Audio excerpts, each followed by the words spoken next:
Assalamualaikum warahmatullahi wabarakatuh. Perkenalkan, saya Prayoga Fandi dengan NPM 2331229. Nah, di sini saya akan eh, mengerjakan tugas proyek video materi tentang konsep dasar statistika. Nah, yang pertama tujuan pembelajaran dari pelajaran ini yaitu tentang pengertian statistika, jenis-jenis data statistika, variabel, dan penggunaan statistika. Nah, statistika itu terdiri dari yang pertama yaitu pengumpulan data, penyajian data, dan penggolongan data. Nah, pengumpulan data misalnya seperti kita survei, penyajian data seperti kita membuat grafik atau tabel, dan penggolongan data seperti kita membuat rata-rata. Nah, pengumpulan data itu termasuk merupakan dari analisis data, sedangkan penyajian data dan pengolahan data termasuk dalam pengambilan keputusan suatu kasus. Nah, yang berikutnya yaitu definisi statistika. Nah, statistika itu sendiri adalah ilmu yang mempelajari bagaimana merencanakan, mengumpulkan, menganalisis, menginterpretasi, dan mempresentasikan data. Sedangkan statistika dapat diartikan sebagai kumpulan data dalam bentuk angka maupun bukan angka yang disusun dalam bentuk tabel, daftar, dan atau diagram yang menggambarkan berkaitan dengan suatu masalah tertentu. Berikutnya yaitu statistika kegunaannya untuk apa sih? Nah, statistika itu berguna untuk mengumpulkan suatu data, menyusun suatu data, menyajikan data, menganalisis data dengan metode tertentu, dan menginterpretasikan hasil analisis. Nah, fase-fase dalam bahasa statistika ada dua, yaitu statistika deskriptif yang berkenaan dengan pengumpulan informasi dan penyajian sebagian atau seluruh data pengamatan dan untuk memberikan informasi tanpa pengambilan kesimpulan. Yang selanjutnya yaitu inversi. Nah, setelah data dikumpulkan, maka dilakukan berbagai metode statistik untuk menganalisis data. Dan kemudian dilakukan interpretasi setelah diambil kesimpulan. Statistika inferensi akan menghasilkan generalisasi jika sampel itu representatif. Yang berikutnya yaitu variabel.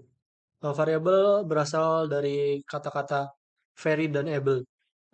Vary dan able yang berarti berubah dan dapat. Jadi secara harfiah variabel berarti dapat berubah. Sehingga setiap variabel dapat diberi nilai dan nilai itu berubah-ubah. Nilai tersebut bisa kuantitatif, terukur atau terhitung dan dapat dinyatakan dengan angka. Jika juga bisa kualitatif, jumlah dan derajat atributnya dinyatakan dengan nilai mutu. Nah, variabel merupakan elemen penting dalam masalah penelitian.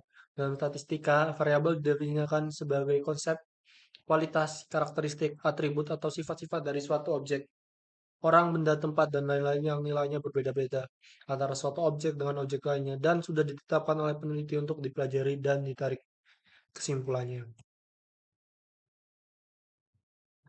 Nah, variabel ini terdiri dari berbagai macam.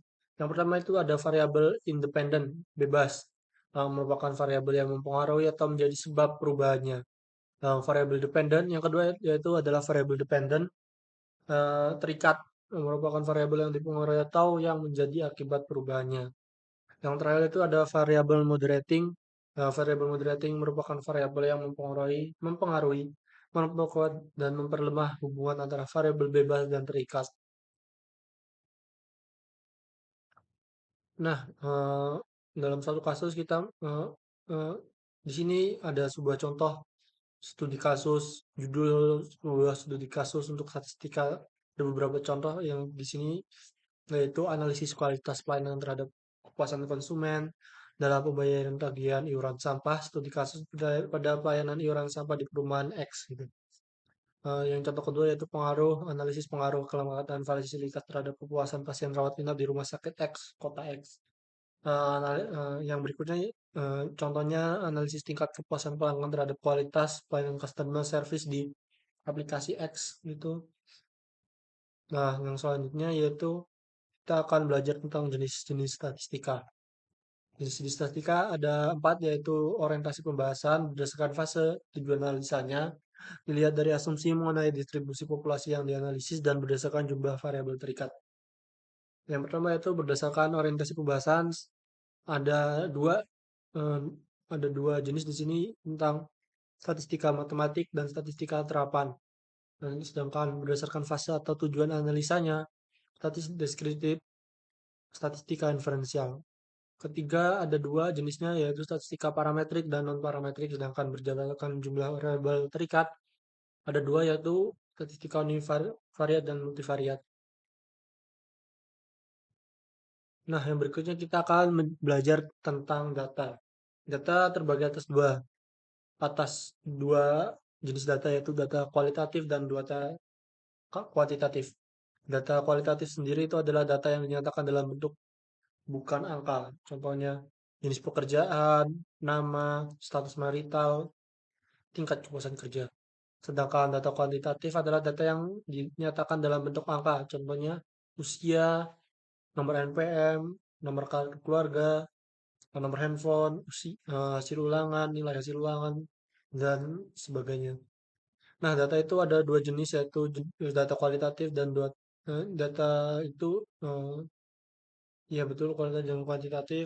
Kualitatif itu dengan nominal ordinal, sedangkan kuantitatif dengan interval rasio. Nah, ini penjelasannya. Nah, data nominal adalah data yang berskala nominal adalah data yang diperoleh dengan cara kategorisasi atau klasifikasi. Sedangkan data ordinal adalah data yang berskala ordinal adalah data yang diperoleh dengan cara kategorisasi atau klasifikasi. Tetapi di antara data tersebut terdapat hubungan. Data interval adalah data yang berskala interval adalah data yang diperoleh dengan cara pengukuran di mana jarak antara dua titik skala sudah diketahui. Sedangkan data rasio adalah data yang berskala rasio adalah data yang diperoleh dengan cara pengukuran di mana jarak antara dua titik skala sudah diketahui dan punya titik nol atau absolut. Inilah contoh. Yang pertama itu ada data nominal, ordinal, interval, rasio. Nominal ordinal termasuk data non parametrik, sedangkan interval dan rasio termasuk kuantitatif data atau parametrik. Demikian materi yang dapat saya sampaikan. Saya mohon maaf apabila terdapat salah kata atau pengucapan. Saya Prakash Fandi. Terima kasih. Wassalamualaikum warahmatullahi wabarakatuh.